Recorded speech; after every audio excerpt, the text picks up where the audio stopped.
नासिर उमैसा है, मैं बहावलपुर से ताल्लुक़ रखता हूँ। यहाँ पे आप कब से कारोबार कर रहे हैं? यहाँ से भाई मैं तकरीबन 3 माह से कारोबार कर रहा हूँ। कैसे लगा थाराना आपको? थाराना अभी तक तो इसका अच्छा रिस्पांस मिला है, बस ये लॉकडाउन की वजह से ज़रा डाउन हो गए हैं। तो आपने बहावलपुर से इधर कैसे सोचा कि भाई ये मैं सिंध में कारोबार करूँ? भाई सिंध में इस वजह से कारोबार करने का सोचा कि जो सिंधी लोग हैं ना, वो ज़रा दूध की चीज़ों को बहुत ज़्यादा पसंद करते हैं, दूध की बनी हुई चीज़ों को बहुत ज़्यादा पसंद करते हैं, और इस वजह से भी यहाँ इस तरफ निकले हैं। तो सिंध में आपको मकसद हर बेहतर लगा या बाकी शहरों को भी टच किया? नहीं, बाकी शहरों को टच भी किया है। बाकी शहरों में हमारी ब्रांचेस भी हैं, हैदराबाद में भी हैं, टंडोजाम में भी है, टंडोवाला यार में भी है, उमरकोट में भी है, उसके बाद कुंदरी में भी है, और खिपरो में भी है, मीरपुर खास में भी है, इधर भी बनाई है। ब्रांचेस तो हमारी है। पहली ब्रांच आपने कहाँ खोली सिंध? पहली ब्रांच हमने खोली थी, क्या कहते हैं, टंडो आदम में। अच्छा। हाँ जी। उसके बाद जो है ये बढ़ती गई? उसके बाद ये बढ़ती गई।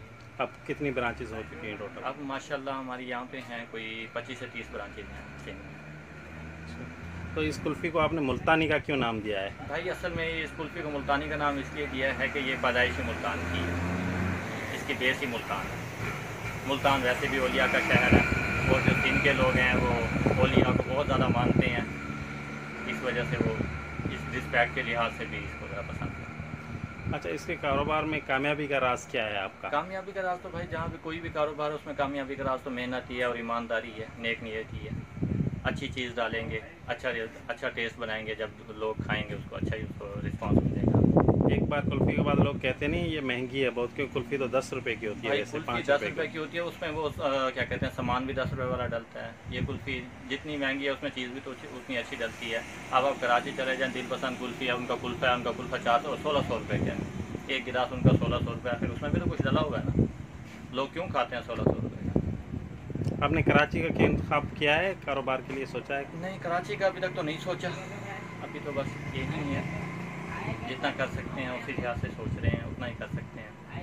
अब जो कारोबारी लोग ये यूँ समझें कि जो नौजवान हैं और कारोबार के जदीद तरीके आ गए हैं, जिस तरह आपने एक अच्छा डिस्प्ले किया हुआ है, वरना लोग रेड़े पे जो है वो कुल्फियाँ बेचते थे, तो इसमें आप क्या पैगाम देंगे? इसमें भाई पैगाम ये है कि अब आजकल तो क्या कहते हैं, मीडिया बहुत फास्ट है, अपॉर्चुनिटीज़ बहुत ज़्यादा है, बंदा उन पर देखे, अपना जहन बंदा इस्तेमाल करे, बहुत कुछ कर सकता है। शुक्रिया, थैंक यू।